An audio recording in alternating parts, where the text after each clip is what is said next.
My name is Brian Stover, and I've been coaching since, I started swim coaching in '94. Then I took a year and a half off, and then I started coaching triathletes in 1997. Coaching age group pro triathletes, age group and pro cyclists from around the world continuously since then. I started with a legacy company from Accelerate3, and after 2 or 3 years, I was like, you know what, this is a pretty good deal. So I bought half of the company, and then 2 or 3 years later, I bought out my partner in the business and rebranded and launched Accelerate3.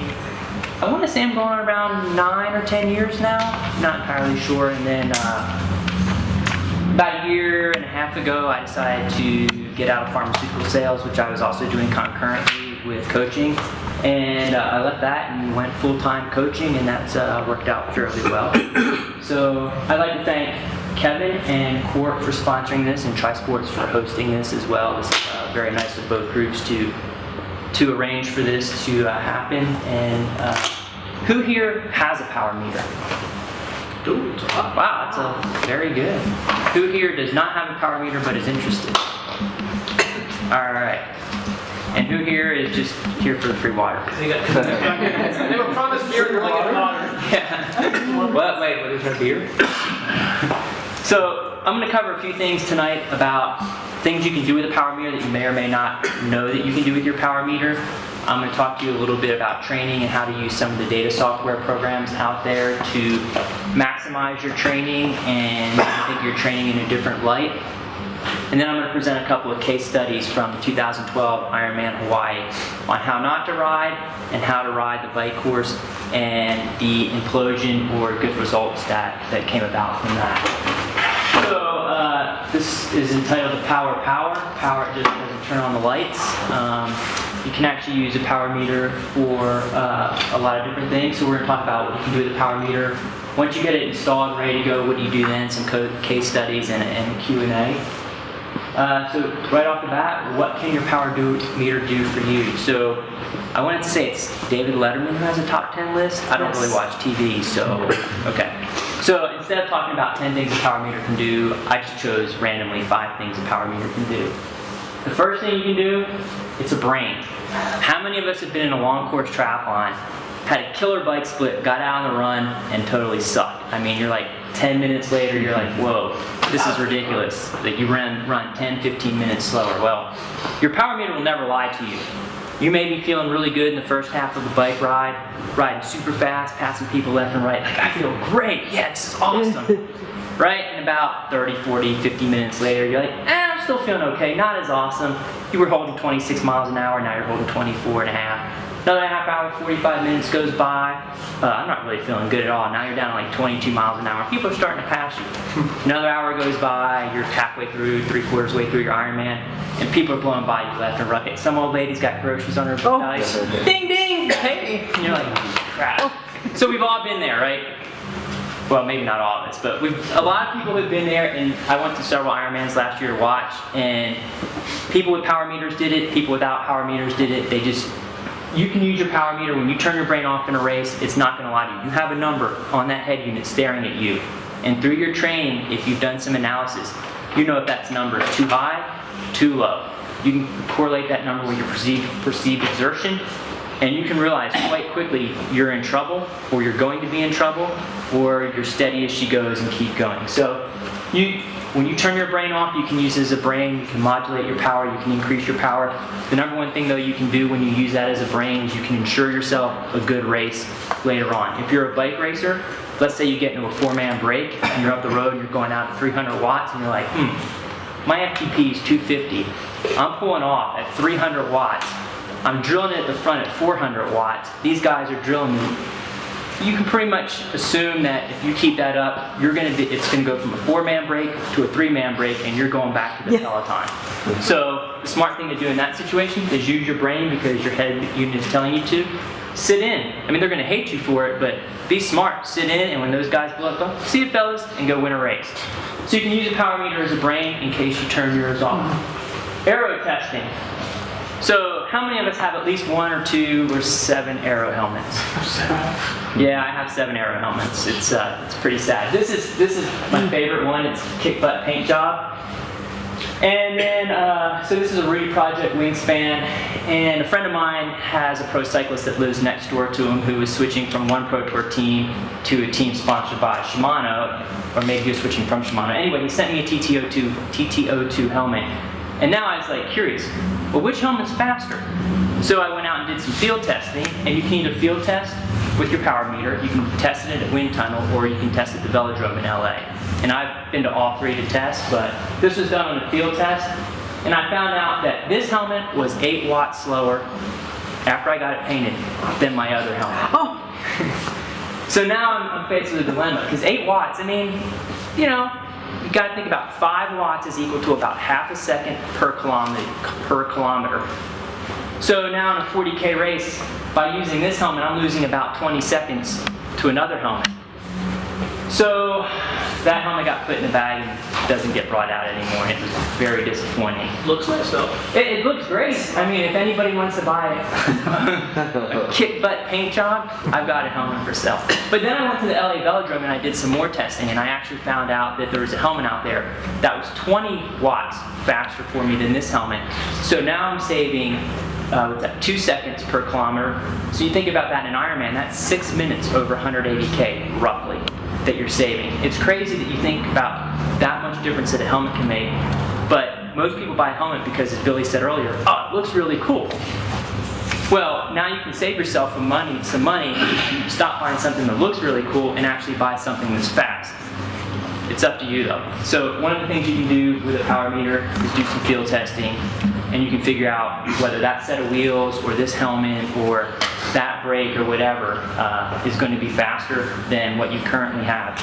And you can make smart decisions with your cash instead of paying for a paint job that's worthless. So what helmet was it that you got? Now, helmets, I ended up with a selector, a Giro selector. But I can tell you from testing, I personally tested 6 or 7 helmets, and I run aero camps at the LA Velodrome where we take people and we test there. And we probably had 14 people and tested probably about 80 runs with helmets. And there was one clear winner of the helmets. I think 8 people, it turned out to be the fastest helmet. But it's very individualistic. There's not one helmet that I can point to and say, that's the helmet for you. It's the helmet for you may not be the helmet for you, and it may not be the helmet for me. But it may be the helmet for Billy. So what I would do if I was going to buy an aero helmet, I would try to get hold of some data, and I would buy on trends. There's 2 really good helmets out there that seem to work for about 85–90% of the people. I'll give you a hint, the Rudy Projects, if you're using one, hopefully you're in the 15% of the people that it works for, and not the 85% of the people that it doesn't work for. But again, it's one of those things that if you're racing and you want to place, or you're really serious about your time, spending a couple hours out doing some field testing, running the numbers in a data program, it can yield significant time savings for you. If you're one of those people that goes to Ironman Kona and Rudy Project has given these helmets away, don't get it and use it on race day. I mean, I and see if some you really look stupid at stuff in Kona, because you know the helmet works for you. right, so to that point, exactly, like from all the data I've seen this helmet test on about 16 or 17 people now. Maybe 15% of the time it's in the top 3 fastest aero helmets that those people test. So maybe you're in that 15%, but is that the odds game you're willing to play to make your race like that? Maybe it is, I don't know. So you can use your power meter to aero test and make yourself even faster without training, because let's face it, none of us are getting younger, so we need to get smarter. Compare training methodologies. So you can see there's a group in the back, and then there's a front group. And I really didn't have a cycling picture, so I had to throw up a running picture on here. But if you look at how triathletes typically train, they do a lot of work in the middle of your power zones. They do a lot of training in tempo, a lot of training in low threshold. They tend to do some training on the easy side of the spectrum, and they do hardly any training above threshold. And if you look at that training methodology, you know, it works for a lot of people, but maybe you could do something different, it would work better for you. So with a power meter and a data program, you can take all your data, you can dump it in there, and you can look at your historical trends and go, okay, so this is what I've been doing. this works well for me, but what if I change these variables? Maybe I'm not going to do any threshold work, and I'm going to move 3/4 of that threshold work into VO2 max and the other quarter into riding super easy, and what kind of results am I going to get? And with a power meter, you can actually figure out what works well for you, or maybe what you're a non-responder to. And you can tailor your training to get the best results and go faster than you could have if you hadn't had a power meter. This goes in one way. And then so you can quantify training. So here, let's say you ride 3 days a week, but for your schedule up and you ride 4 days a week. What's better? Going out for 45 miles aerobically, or maybe doing 30 miles and doing some intervals? If you don't have a power meter, it's sort of subjective. You really don't know. I mean, you can go do race results and compare them from the year before, but conditions change, roads change, the race dynamics change. It's not really an apples to apples comparison, or maybe you're comparing a red. You're not really getting an apple to apple comparison. But with a power meter, you can look at this and you can go, oh, so maybe I'm going to do a series of VO2 max intervals, and I'm going to do this for 3 or 4 weeks and see what sort of data scores I get. And then I'm going to do a period where I ride that 45 miles and see what that does to my fitness. So I use WKO, and I also use race day a little bit. I'm moving into that right now. But so with WKO, it dumps it all in there, and you get TSS score, which stands for, you think you have to use the power since '94. Training stress score, training symptom score. Training stress score. Yes, thank you. That is the one thing I can never remember, which is embarrassing. It's on your analysis software page also. Yes. So you can look and you can go, okay, so this is what I'm going to do. I can quantify my training. And then once you know, and this is getting, the first, these first number 1, 2, and 3 sort of all are interrelated. Once you get an accurate FTP, then you really can figure out, like, 45 miles does this for me, 30 miles with intervals does this for me. And the reality is 30 miles with intervals may actually be a better use of your time than 45 miles riding easy. Or, depending upon your fitness and your training structure, 45 miles could be a better use of your time. So you can use your power meter and the data software to figure that out. And the number one thing you should do with a power meter is establish your FTP, or your critical power. So FTP stands for functional threshold power. And if you were to go out and do roughly about an hour time trial in roughly a quasi-steady state, and you would get a number at the end of this hour, let's say 250 watts, that would roughly be your FTP. You don't have to get it down to 252 watts. I mean, there's people among us who are really anal about stuff like that and might actually do that, me, but you really don't have to do that. And if you use the critical power model, there's a couple of things to keep in mind with the critical power model. That you're actually going to take tests of different time durations and compare them to each other. The one sort of flaw of the critical power model is as you break out the durations over time, it assumes that you're going to reach a point. You're never going to reach a point where you just stop, that you'll always be able to put out power. But if you go out on a 22-hour ride, your power is going to be pretty low at the end of that ride. And so theoretically, is the critical power model correct in that? Yes, but let's just face it, no one's going to go out and ride 22 hours unless you're doing a brevet. But you can take your critical power and you can look at, maybe you do a test to look at your anaerobic capacity, then you do a test to look at your power, say VO2 max, and then you do a test that looks at your FTP. You can break that out and you can look at your power to weight ratios, because your FTP, or your critical power, and I'm just going to refer to FTP from now on, that's only half the story. If someone has 250 watts and you have 280 watts, theoretically you should be faster, but maybe they're a whole lot lighter than you and they have a higher power to weight ratio, and so if you guys are climbing, even though you're putting out more watts, they're probably going to leave you behind. So once you establish your FTP, you can start looking at your power to weight ratio. You can start looking at areas where maybe your power drops off pretty quickly and you need to focus on that, or areas where you're really strong and maybe you want to tailor your racing towards that. Like, I'm a horrible climber. You won't see me at a hill climb because, let's just face it, I know that I climb hills and my power does this. It doesn't go in the direction you need it to go as the hill goes up. So those are some of the things you can do with a power meter. By far, not everything you can do with a power meter, but you can use it as a brain. You can use it to do some aero testing to save yourself some money. You can use it to quantify one training over another. You can use it to look at which training route or training events are better than other training events. And then you should always establish your FTP or critical power. So putting the power in your reader, getting the most out of your power meter, this is really the nuts and bolts of it. You know, you've got your power meter installed, you've got your quart crank on.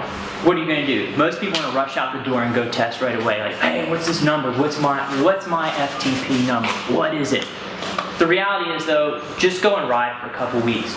Ride over the routes you regularly ride, climb Lemon, climb Gates Pass.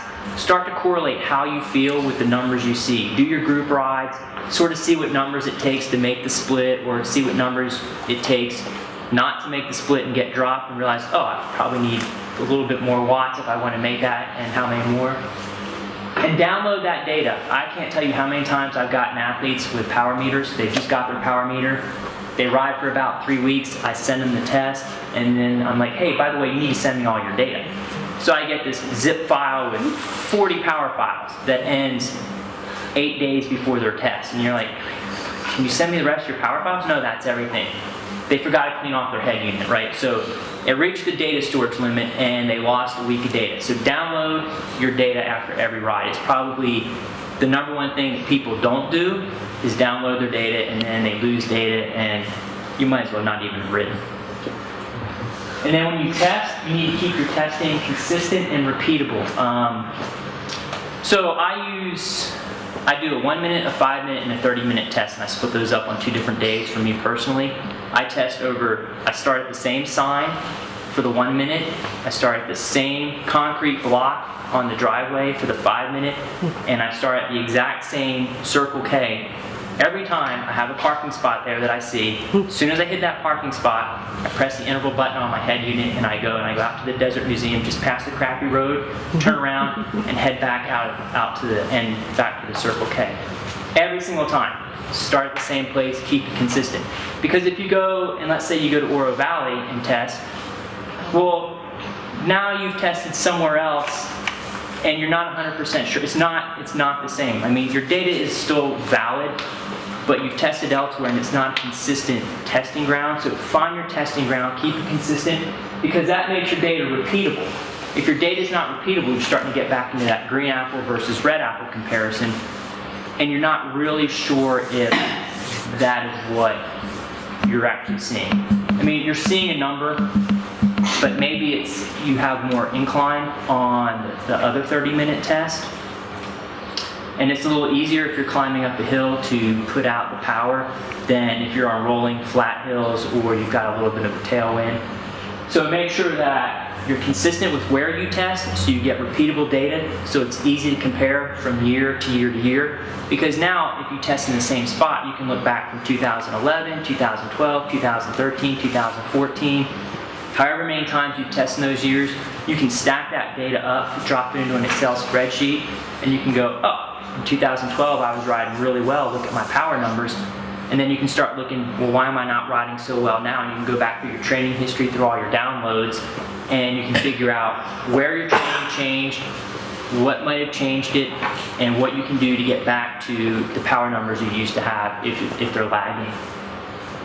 Obviously, you need to analyze your data or pay someone to analyze it for you. A lot of people have a power meter, and I ride with a couple of surgeons and doctors, and you think they would be a little bit smarter than this. Hey, what's your FTP? I don't know. Okay, well, what do you usually climb Lemon at? It's like 260.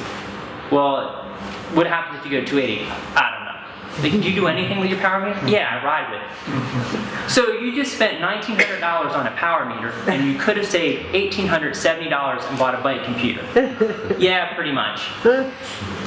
So analyze your data or have someone analyze it for you, because if you analyze your data, you know where you're weak, and this is really important for bike racing as well, because let's say you get in a crit and you know you don't have a sprint, or a road race and you know you don't have a sprint.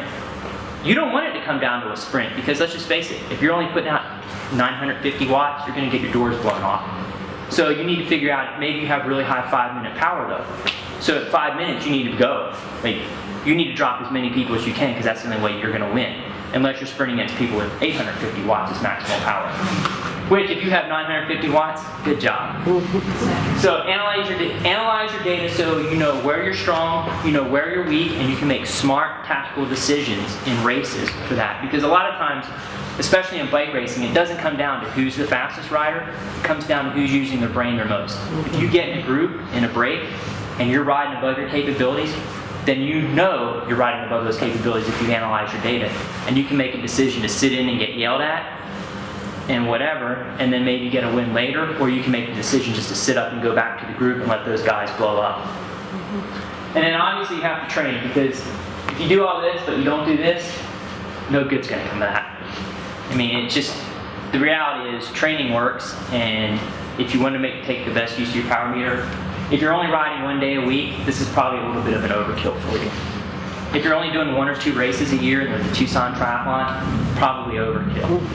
But if you're going to go out and you're racing a lot of races, you're very competitive, you're doing a lot of bike races, hill climbs, obviously you need to train, and you need to analyze your data, and you need to test, and you need to ride, and you need to download, so that you can sort of put the whole picture together and figure out what you need to do in order to get faster.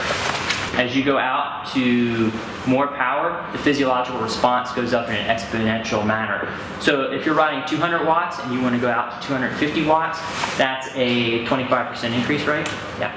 But maybe the physiological response is a 35 or 40% increase.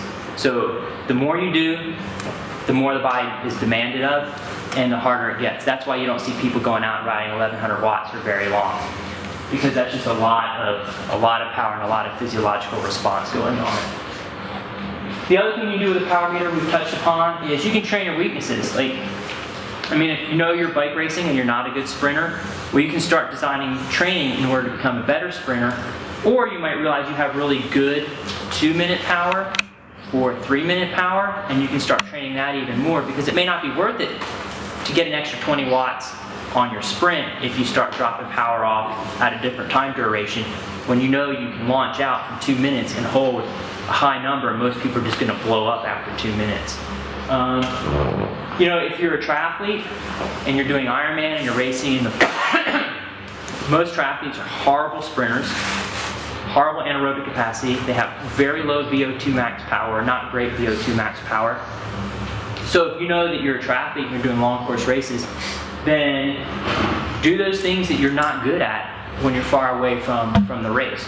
Do some sprinting, do some anaerobic capacity work. You basically want to train left to right, and left being high side of the power curve, huge sprints, anaerobic capacity. Right side being long durations, 4, 5, 6 hours, or otherwise general to specific. So if you're that Ironman athlete, then in January, February, March, April, depending upon when your race is, you should be doing general work. You don't need to be doing 4 by 20 minutes at half Ironman pace if you're not racing a half Ironman until, say, September. Maybe you should be doing 5 by 5 VO2 max on 5 minutes recovery, because that'll actually do more for you later than doing a bunch of half Ironman training will. So always general to specific. And the other thing about left to right, you know, I had a pro triathlete that lived with me 6 or 7 out of 8 years from Canada.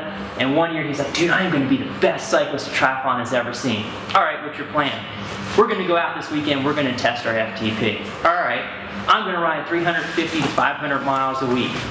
I'm going to do that for 2 months, and we're going to test again. All right, fine. So he did this. He went out, he rode every single week, 350 miles. I mean, I picked him up in the rain in Florence one time because he was so cold, and I don't really speak good French, and he doesn't really speak good English, but we figured out where he was, and I had to drive up to Florence to get him because he was just putting in a ton of miles. 8 weeks later, he goes and tests his FTP. Guess what his improvement was? 0. Zilch. 0? No, it was a little higher than 0. Oh, 2%. No, go with a number. 10%. 10? 10 watts? It was actually about 15 watts. Oh my gosh. 350 miles was the least he rode per week for 8 weeks. All he did was ride on the right side though. He tried to lift his FTP by riding a ton of miles, and it just didn't work. The next year he comes down and he's like, you know what? I'm gonna be the best cyclist a triathlon has ever seen. And I'm like, dude, seriously? Didn't we go through this last year? So he rode about 200 miles a week. And you know, full-time pro, that's all he had to do is train. He did a ton of intervals. 8 weeks later, he tested his FTP. Guess what the improvement was? 50 watts. 40 watts. Think about that. You can never have enough FTP. You spend, I don't even know how many hours that was a week he was riding, but 12, 14 hours a week riding for 10 watts, or you spend 8 hours a week riding for 40 watts. And granted, his FTP had risen over the year, but 40 watts is a huge improvement, especially when you're looking at close to 315, 320 for an FTP. So, well, I mean, he went on to place second overall in Ironman and top 10 at like 3 or 4 more. But yeah, I mean, again, it's general to specific. He did a lot of general prep that first year. Not a lot of specific prep, and his race results sort of showed it. He did a lot of specific prep going into that second year, and his race results showed it. And for FTP, you can never have enough FTP as a triathlete or a bike racer. It's like money in the bank. If you have $100,000 in your bank account, you look at that, you're like, yeah, that's not too shabby. If you look at that the next day and go, hey, I got $110,000 in there, that's even better. And FTP is the exact same thing. You can never have enough FTP. I don't care who you are. Contador, Cancelera, some pro triathlete, Joe Blow down the street who's just getting into cycling. Never, ever, ever have enough FTP. Everything to the right on the power curve is influenced by FTP. The higher your power at 60 minutes, the higher everything to the right of that will be. If you have say 200 watts as your FTP, there's no way you're going to ride 180 watts for 5 hours. If you have 250 watts for your FTP, then 200 watts is a more realistic approach for that. And so if you're looking at FTP, what influences FTP? Everything to the left of that. Well, almost everything to the left of that. Your 5-minute power, your 20-minute power, your 30-minute power, all that influences FTP. Triathletes, notorious for neglecting that. Bike racers, notorious for neglecting the right side. Triathletes, notorious for neglecting the left side. So if you can drive up your left side in the winter, if you can drive up your 5, your 10, your 15, 20-minute power, and don't do any specific work beyond that, I guarantee you will see an increase in FTP. Where if you go out and ride for 4 or 5, and it'll be a significant increase in FTP. Where if you go out and ride for 4 or 5 hours, 4 or 5 times a week, you might see a little bump in FTP. Like a little speed bump as you're going through a parking lot. You don't even slow down for it. And over you go. So you never have enough FTP. You need to do the general stuff when you're far away from your key events, specific stuff as you get close to that. Always work your weaknesses, and then race to your strengths, which I didn't bother to put on here. Now you know you're really good at time trialing, and you don't have much of a power drop off from say 1 hour to 2 hours to 3 hours. You know, long course events may be suited for you on the bike leg. A lot of that will determine, you know, your overall position will determine how you run, but you know, if you see someone who has an FTP of say 280, and at 3 hours they can still ride at say 240, 235, that's pretty studly, and you're not going to have a lot of people coming past you at the back end of the bike legs if you can do that. So I'm going to talk a little bit about the performance management chart and a couple of things you can do with that. And this is in WKO, and they have these in Training Peaks as well. Does anybody use Training Peaks? I have actually not been on Training Peaks in 7 years, so I understand though you can now run multiple PMCs in Training Peaks. You can track your cycling, you can track your running, you can track them together. Some things you'll want to track though: your acute training load, chronic training load, training stress balance. Your ATL, that's what you did today. Like that's the, I think it's the pink line. And anybody in Training Peaks, is it the pink line in Training Peaks as well?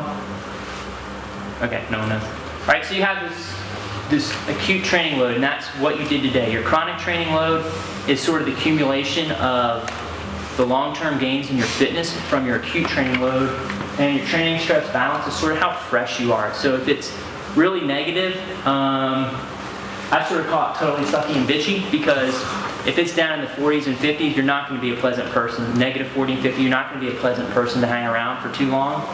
And if it's up in, say, that negative 10 to positive 10, you're probably primed to pop off a really good race. And then the other thing you can use the performance management chart for is power planning made easy. You can look at your durations you're racing. If you need to lose weight, you can look at kilojoules and convert that to calories and figure out how many calories you burned in a ride. And so let's say you want to drop from, like, say, 70 kilos, just to pull a number, to 68. you can start using your power meter and looking at food labels and go, oh, well, I need to, this ride was 350 calories, so if I eat 250 and do that for a couple weeks, I'm going to drop a kilo here, a kilo there. And that has the benefit of helping your power to weight ratio as well, which is never a bad thing when you're climbing. And then your TSS, here we go, total Training stress score. Training stress score, yes. So this is, you get this with every ride, and you can think of your fitness in TSS per day, TSS/D. It's not a perfect measurement. There is no perfect measurement for measuring fitness, but it's pretty good. It's a mathematical measurement for that. And this is what the PMC chart looks like. So if we look at this, you'll get a number here if you were to hover on the blue line, and that would say, that looks like that's about 100, 110 TSS per day. So that would be, and I'm not sure whose this is, I'm gonna go ahead and assume this is a triathlete. So that would be between the running and biking, that's sort of how much they're accumulating, how much stress they're accumulating per day on average. So the blue line is their fitness. You can see here in, that looks like January, not super fit. The pink line is their acute training load. All these little dots in here are different time durations that I track. This person is looks like they do half Ironman racing and don't do much longer than that. So you can see here, their fitness is really low. They got a couple weeks to get into shape, get some miles under their legs. And then they go into a pretty heavy training block, and you can see that their training goes up, their TSB goes down, and then their fitness sort of comes up. But here's the nice thing after this. So after this, and they get rested a little bit, they pop off some good 5 and 20 hour, 2.5 and 3 hour rides right at the beginning of their next sort of little training block. And again, so you see the TSB go down, their training goes up, their fitness goes up. And then they take another little breather, a little rest, and they go through a few days, take a few days easy, and boom, as they start on their next block, boom, they pop off a lot of good numbers right there. They hit a hard block of training. You can actually see that, and I track their 15 best, I think it's about 12 or 15 best different time durations of the entire season. So as the year goes on, and if you're a long course racer, you'd want to see the long durations. You'd want to see more of those pop up towards closer to your event. You'd care less about the 5 minute and the 20 minute. But they hit this next big training block, and they rest a little bit. They let this drop down, and you can see they pop off some really, like their season best, a couple of their season best 5 and 20 minute powers. So you can use your performance management chart to look at your fitness. If this person was going to do a half Ironman, I can go through their data set, and I can look at some of their main sets that they had in some of their rides. I can look at their long rides. I can come here and look at their best 2 hour in training, and I can plot out a number that they can go to a half Ironman and race with. So now you take away that dreaded, yeah, I'm going to go out and crush this bike ride. I'm going to throw down the best bike split in the race, and I'm going to throw down the worst run split in the race. Because let's just face it, everybody cares about your bike split. Like, no one cares how you ran or how you finished. Like, I know a guy who went 4:45 at Ironman Arizona on the bike and ran 4:40, 4:42, 4:43. No one talks about his finish or his runs, but like, dude, you rode so fast. Come on, man, you finished in like 12 hours. You ran as fast as you rode. Yeah, but did you see his bike split? But if you really want to do well, you can use these data points, and you can use some of the data in your training to really come up with a number. So you can go to a race, and you'll see people just blowing by you early in the race, and you're like, you know what, I'm just going to ride to my plan, let these people go. I guarantee you count the number of people that passed you in the first 30, 40 minutes, you'll pass 2 times as many people in the last hour and a half of the race, because all those people sooner or later have to pay the piper. So you can use your PMC to lose weight if you need to. You can use your PMC to figure out how fast you're going to race. You can use your PMC if you're going to do some testing. You can just put those data points in here, then you don't even have to go through your files. If you tested really well, it'll just pop up on the chart. If you're running a lot, you can actually put in pace durations on here. I would do that on a running only one, because otherwise you start to get, sometimes people send me screenshots of this and they put in like their daily TSS, they put in their, I mean, you get like 50 data points in here and it looks like connect the dots. You can't even figure out what's going on. So if you're gonna do if you're a triathlete, you're gonna do a biking one, I'd also recommend doing a running one and maybe a combined one so you can run 3. And then just put specific data points in your biking one, specific data points in your running one. And that way it's easy to read. You can just look at this, figure that out. You can look at that and figure that out. So that is the PMC. Any questions on this? Because I could sit here and talk for about 2 hours on everything you could do with this. One of the things that Brian mentioned is important is, a coach giving you that number. That number is real. I'll get on the bike, it's like, oh, I feel really good today. Maybe the stars are in line and I can really go 2 miles an hour faster. You can't. The stars are rarely aligned. That never happened. I raced for 20 years, it never happened. You have a number. There's no perceived exertion anymore. It's a number on a little plastic LCD screen. You stick to that number, magic happens. You throw that number away, magic happens the other way. Because I guarantee you, I go past you on the run. Because I remember when you go by, oh, that guy in the pink neon Speedo, he blew by me on the bike. Catch him on the run, don't worry. So it's a number, it's real. It's not how you feel. There's no magic. It's the real deal. I mean, even coaches aren't immune to chasing that number on the bike. I can remember a long time ago when I was racing. I think it was up in Soma, and I was in great running shape. Like, I figured I'd be able to run 123, 124 off the bike.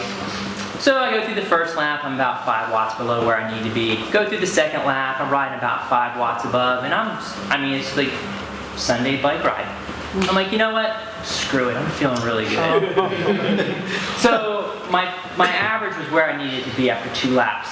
In that third lap, I raised my average by about 15, 17, 20 watts, something like that, which means I was riding about 40, 45 watts higher than I should have been. Got off on the run, the first few miles were all right. About mile 4, I'm like, ooh, never had that before, what is that?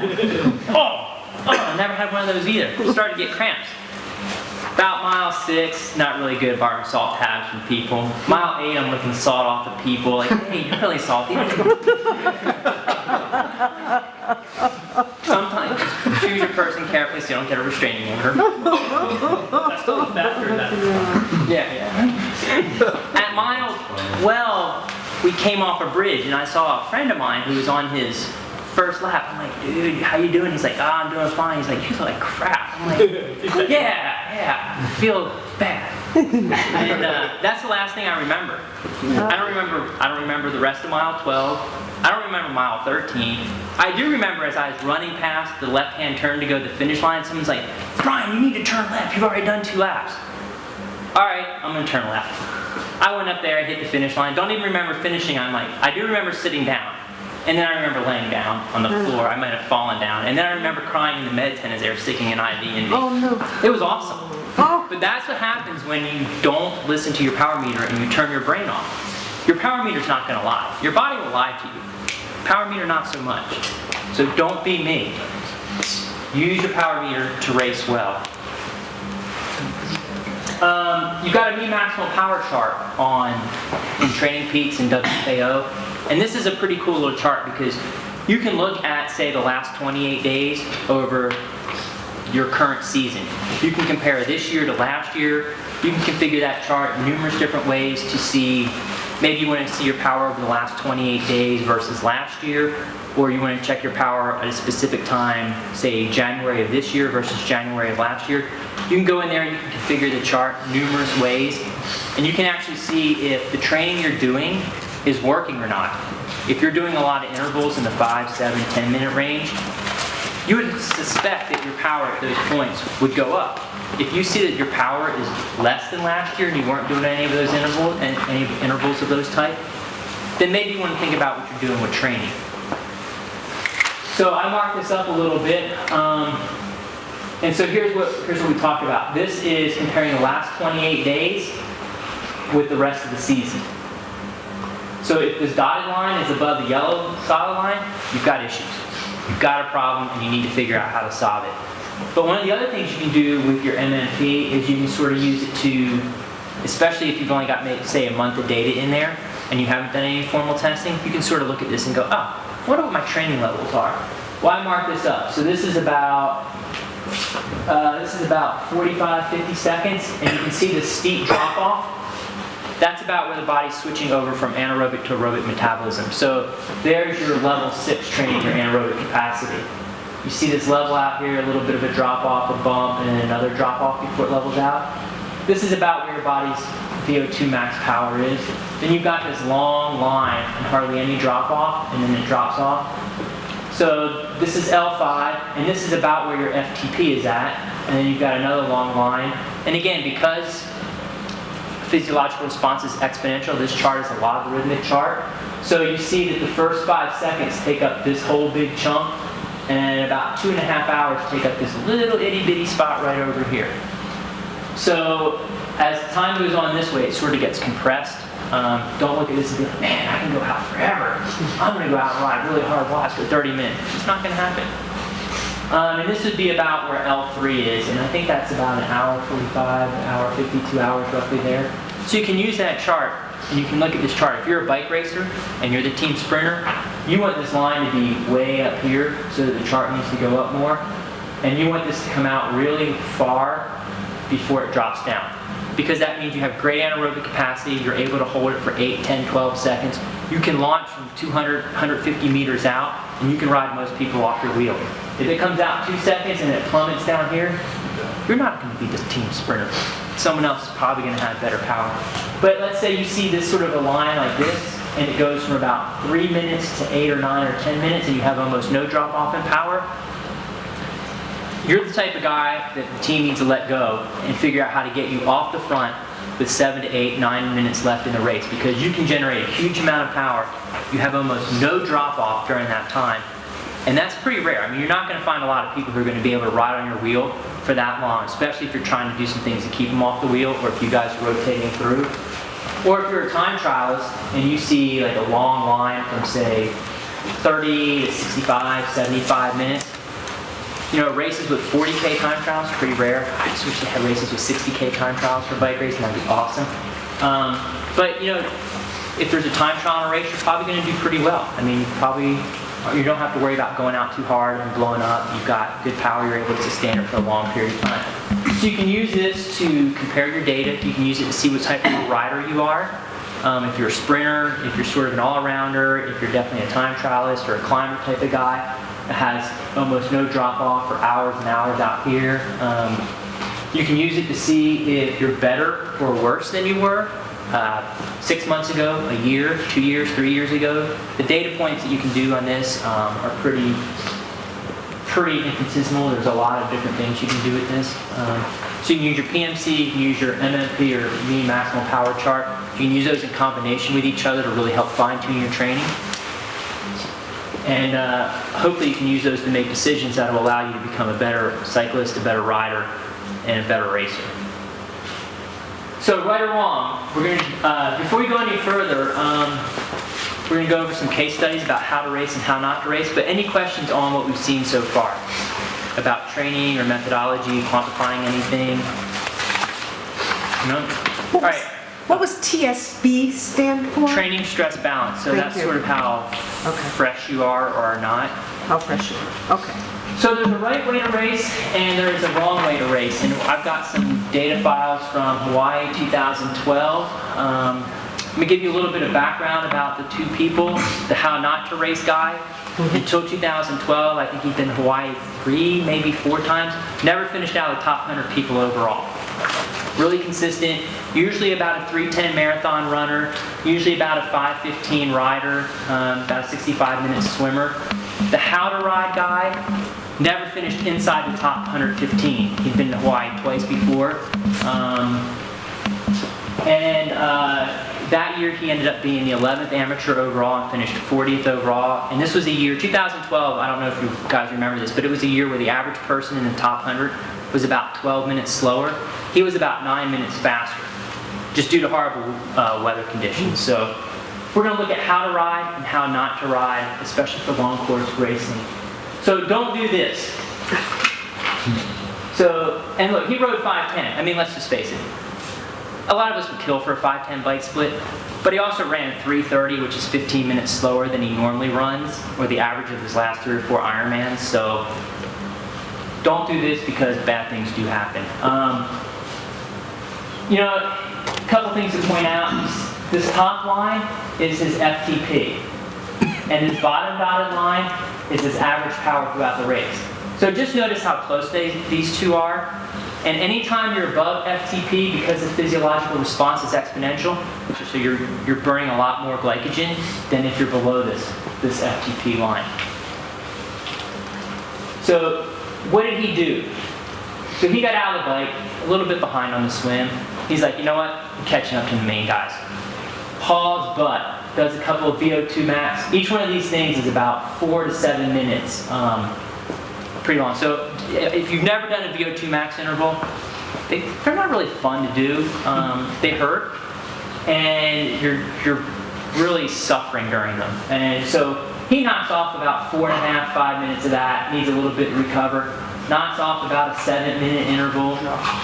Yeah, and you can see, like, he has to pay the piper, like, his power just plummets down. You can see how high his heart rate is. And then he's like, all right, you know what? I need to catch up to these guys. Like, I was almost there. I'm going to try to bridge back up. So he does a couple more VO2 max intervals, and you notice that it drops again, and it takes a little bit longer for him to start getting back up. I mean, it's still like 5-10. It's not a bad bike split, but he's doing it in a pretty painful way. So then these represent 15 to 25 minute long FTP or slightly above FTP long intervals. So boom, bangs out one of those, he needs to recover. You can see his heart rate response here as well. Goes up, down, and you can see the little bit of a lag for this.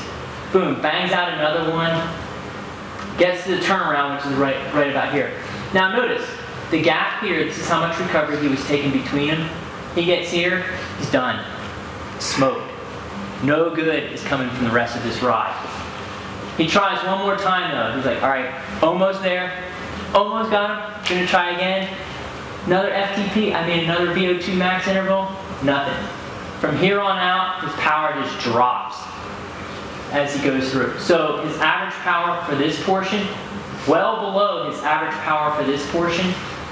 His average calorie burn per hour, really high here, above what he could physiologically take it or physically take in. Basically, he had to use the rest of the ride to recover. And he still rode 5:10. And after this race, he came to me for coaching in an Ironman South Africa. I think he rode 450 on less watts and less kilojoules burned. So this is a great workout. Like, if you're going to go do an Ironman race, this is the type of workout you want to do. You want to do some VO2 max intervals. You want to do a lot of threshold, slightly above threshold stuff. You want to go ride for a long period of time. You don't want to do this when you race, though. This is a surefire way to run a lot slower on the back half. So what went wrong? Obviously, poor execution during the race. He just made poor decisions. The number one thing in Ironman racing that will kill you is poor decision making. If you go to an Ironman and you have 400 people in your age group, 30% of those people in your age group, you don't have to worry about. They're just going to beat themselves because they made poor decision making. They're just going to make bad decisions. They're going to override. They're going to underfuel. They're not going to be patient. They're not going to listen to their power meter. They're not going to listen to their body. Right there, 400 people in your age group, 120 of them you don't even have to worry about. They're going to shoot themselves in the foot. And he spent a lot more, as you can see, he spent more energy here to almost get up to the group. He spent more and he got less out of it on the back end because he basically just died and he ended up running horribly. So smart equals fast. Here's the FTP, here's average power. So if we go back to this slide, you see how small this gap is, how big the gap is here. This guy spent, I think it was about 70 seconds above FTP over 112 miles. Really smart racer.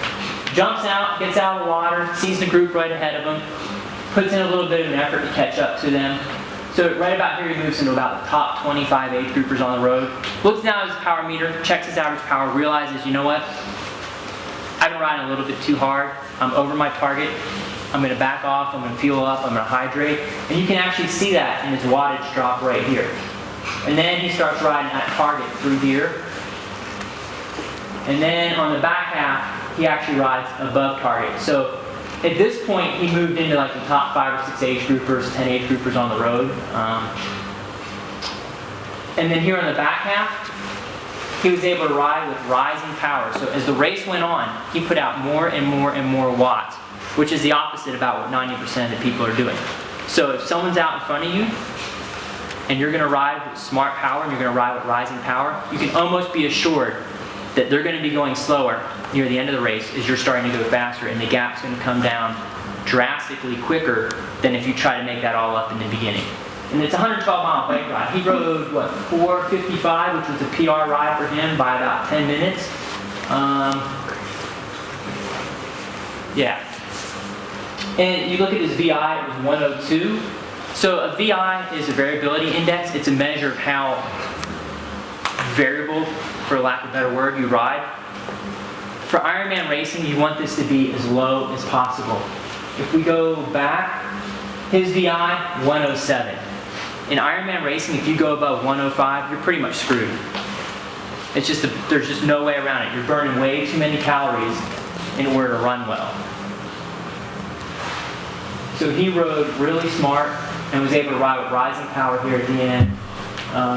He also got about the same, maybe slightly less TSS to go faster. So his total workload in this ride was less than the other guys, and he went 15 minutes faster. He actually passed the other guy on the back end of this ride. So when you do a long course race, even a half Ironman, or like Leadman Tempe with what is it, 100K, 110K next week? 125.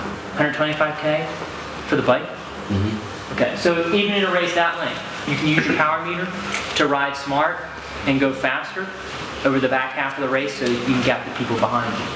So you want to be this guy in a long course race. So what went right? He rode with a really low VI, so he didn't have a lot of variability in his watts. He was really steady throughout the course. The steadier you can ride a long course race, the better off you're going to be. He rode with rising power, so as the back end of the race approached, he was riding stronger than the majority of riders around him. And he made a plan and he raced to it. And he was smart enough in the beginning to realize he was above that plan, and he backed off, and he got his fuel on board, he got his hydration on board, and that enabled him to actually finish 40th overall and was the 11th age grouper and second in his age group, when he'd never finished inside the top 115 at that race before. And he set a 9-minute PR. Yeah, was it 9 minutes? Yeah, I think it was 9-minute PR on a day when the average person was 12 minutes slower in the top 100. So he really made up 21 minutes there when on people from the year before, which is a huge gap at that level. So use the power. Power, when used properly, can lead to good things. As we saw, this was actually the guy. What's a guy? This was an Ironman Copenhagen the next year, where he, from Ironman Hawaii to Ironman Copenhagen in, I think it was 10 months, he knocked another hour off his Ironman time to get down to 8:18. So, yeah, so he uses the power, and properly can lead to good things. So, any questions? No? One of the things that's really cool about that power data, if anyone decides to go into Kona for vacation, the day after Ironman, we have that data from usually a couple of the top 2 or 3 pros. That's cool. That we open it up public. We rent a little store right down there on Weehee Drive with our partner bike shop there. We bring in some of the coaches and they'll share that data. So if you ever want to, look at Rennie's power numbers, we break that out for you the day after Ironman. So if you're racing and you can crawl into the shop, that's great. If you're on vacation, drinking Mai Tais, it's kind of fun to see their numbers and listen to their coaches talk about those things, from people that we all know. So. Can I use my power meter and my heart rate to somehow tell me when I'm overloaded and I need to rest? Yeah. Sure. Yeah, so let's go to, so with the PMC, you can use this to tell your alert. Heart rate, usually when you're really fried, you're not going to see that great of a heart rate response. It's actually going to be somewhat muted. But if you have an accurate FTP, and a lot of this depends upon people having accurate FTPs. I don't know how many, I can't tell you the number of times people tell me they tested in January, and it's now July, and they haven't tested again, and they're still using that number as their FTP. So you need to have an accurate FTP. So that's the one thing you need to test every It takes somewhere between 6 and 11 weeks to maximize physiological response from any one type of training. So think about every 3 to 4 months you need to make sure you're testing, or doing races where you can pull really good data. But so let's say you have all this data, right? And you see a big gap, a big jump in the blue line here, which is your chronic training load, which is analogous to your fitness. You'll also see a big decrease in your TSB, which is sort of think about how tired you are. So if you see this line going up more than about 10, 12 points a day for a long period of time, and this dropping down, you're gonna start realizing that sooner or later you need to back off. You need to let the blue line drop a little bit, you need to let the pink line drop a lot, and you need to let the yellow bars, or you can actually make this a yellow line if you wanted to, you need to let that rise back up. And if you don't, you're gonna get to the point where you're just fried, and you're gonna look at your bike and you're gonna be like, you know what, F you, I'm not going out. So it's really hard to induce physiological overtraining. It's really easy to induce psychological overtraining, and you'll get to that point. 99% of people will get to that point before they get to the physiological overtraining. But when you're getting to the point where you're way down here for a week, 2 weeks on end, and this is really steep, steeper than any ramp up you see here, and this is really high, and it's been high for a long period of time, a couple of days of easy riding is probably not a bad thing. You know, like a lot of people will go out and they'll do like, they'll build for 3 weeks and then take a week off. You know, that's really not how high performance sport does it anymore, but that week where they cut down at times isn't a bad idea if you've been really fried and you've been doing this for a long period of time. You've got this long growth curve in your chronic training load. Sometimes a week, sometimes you only need 2 or 3 days. It really just depends on how you're responding to the training. Yeah. So on one of the team rides, like a month before TPC, when we were doing some of the TPC training, we went out and did the McCain Loop repeats, and I felt great until we got to ankle, and every time we got to a climb, I felt really bad, wasn't climbing very well, but I wore my heart rate monitor and had the power meter that day for that reason. I wanted to see how I was feeling, so I couldn't wait to get home and look at my data. I looked at my data, and my heart rate never got over 148 on any climb. That's really low for me. So I knew that corresponded with, you're tired, you need to take a break. You can't come to days off. So, where's your voice? And what? Where's your voice? Where's my what? You didn't signal? Voice. And screaming? I feel like it yesterday. So yeah, you can use the heart rate and power rate at the same time. If you know your heart rate ranges, that's another it's an indicator if you're tired or feeling good. Yeah. And I'll be honest, as a coach, I know that in WKO you can have a heart rate chart. I don't run that for anybody. I rarely look at heart rate. Like on the race files, I'll look at heart rate, but heart rate training is so 1980s. You think about it, if you're climbing a hill, yeah, I'm not said this before, I've done this a couple times a day. You get to the top of the hill, your heart rate keeps going up. When you start going downhill, your heart rate's still going up, your power never goes to zero. They're two completely different charts if you overlap heart rate and power on the same graph. Yeah. Think about power as what you're actually doing, and your heart rate is response to what you're doing. What you did. So it's a downstream measurement of what you're actually doing. So why on the chart where you had what not to do? Because I didn't take it off, and Well, like he had his spike, his power, but then his heart rate looked like it didn't climb that much. Let's see, where was that? So, red's his heart rate, yellow's his power, orange is altitude, pink is temperature, blue is speed, green is cadence. Where are you talking about? So if you look, halfway point where it kind of drops down and his heart rate kind of flat lines. Right. And then even later when he goes for the larger, that power spike there, it doesn't seem like his heart rate is anywhere near as responsive as it was on like the left side of the chart. So this is 3 something into the bike ride, so plus an hour swim, so he's 4 something into the race. The reason, part of this could be, I've actually never been there, I don't know. So, part of it is, could just be dehydration. The other part is, I mean, he can have a bit of a tailwind, so that would help a little bit. It would help. I mean, you're going to go faster. I mean, even here you can see. I guess he probably had a headwind. Yeah, there's no tailwind going back into town. Yeah. No. Okay. So his speed drops here, so this is probably going up some sort of a climb of some part. But yeah, I mean, he's basically just getting to the point where he's glycogen depleted and he's dehydrated. And I mean, usually you'd see in someone who's not doing intervals, in this, he didn't have his heart rate monitor on, but what you normally see in someone who's riding really steady like this is his heart rate will start here, and it'll just sort of climb as the race goes on. You've got cardiac drift. You know, and I don't know exactly everything that was going on with the first slide. I mean, I talked to him in depth about his race and his decision making when I brought him on board after this race to coach. But I really didn't I mean, I told him he could just leave his heart rate monitor at home for all I cared, so. Would you say cadence is a closer measurement to power than heart rate is? No. No. Yeah. I mean, so with training peaks, you can look at cadence and you can look at quadrant analysis, and there's 4 quadrants. There's high force, low RPMs, high force, high RPMs, low force, low RPMs, low force, high RPMs. And so with cadence, you can throw everything on a quadrant analysis, and you can look at how you're producing your cadence. And if you're in the high force, low RPMs, you're basically pulling in a lot of fast twitch muscle fiber, which increases your rate of glycogen depletion. So for long course racing, you want to be in those bottom 2 quadrants. You want to be in low force, high to low RPMs. For sprinting, you want to be in high force, high RPMs.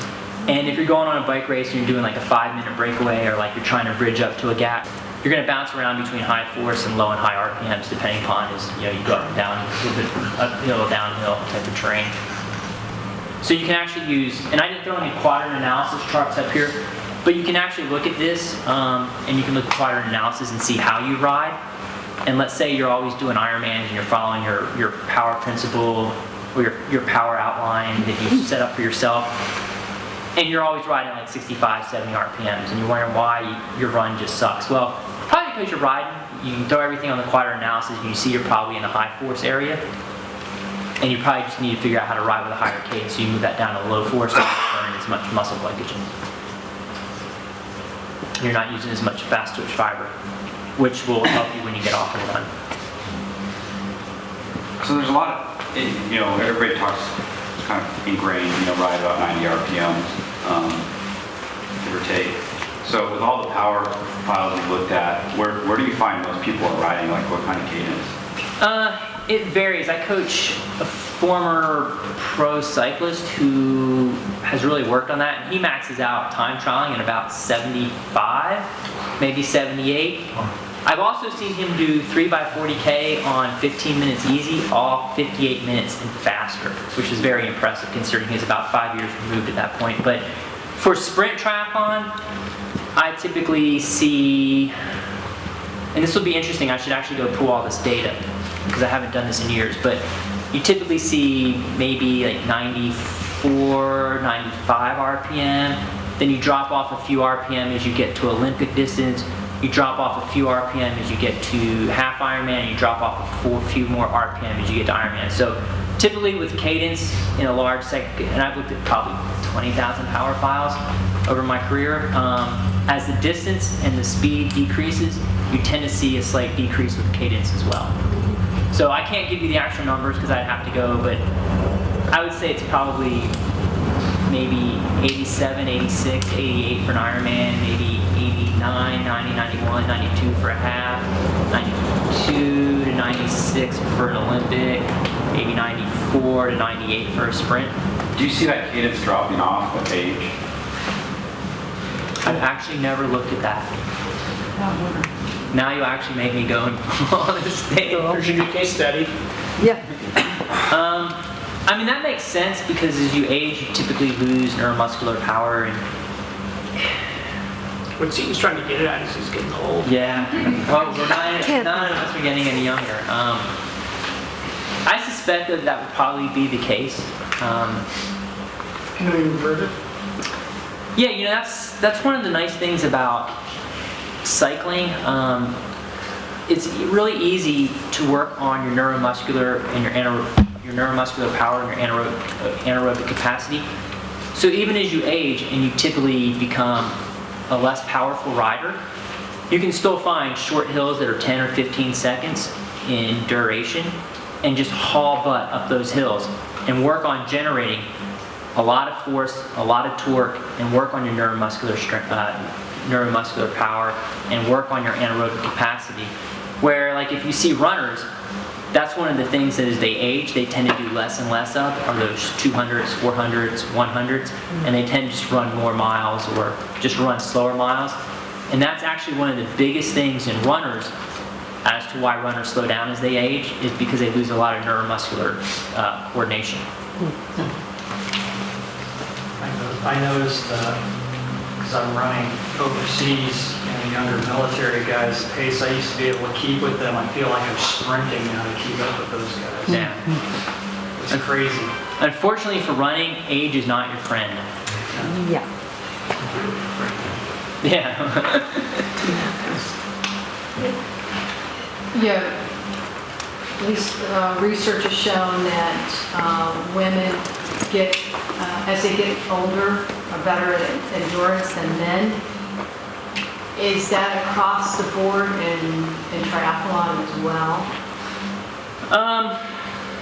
You could probably make a case for that. A couple of the reasons are women typically have higher body fat percentages than men. So, you know, when you're racing for long periods of time, you burn a large amount of body fat, and carbohydrate burns in a flame of fat. And women also are typically smarter when they race long events. Well, they're just always smarter. So you don't see the women decide that they're going to win the race in the first 40K of an Ironman on the bike. Where, I mean, there is some surging to get ahead, but the men's dynamic is everybody is trying to drop everybody, and it takes about 40K to settle down and get into a group. Where the women's race, they tend to settle down much sooner, and they tend to be much smarter about that. So I think that's part of the reason why you see some of that. And in long distance running as well, I think they tend to probably run more within their capabilities early. Was it Pam Reed who won Badwater like twice completely overall? I mean, you know, in a situation like that, you're obviously looking at someone who's genetically a freak, and I say that in the best way because all of us would love to be that sort of genetic freak to where we have a job that allows us to work out, and that's how we pay our bills. But so, yeah, I think the research would bear that out.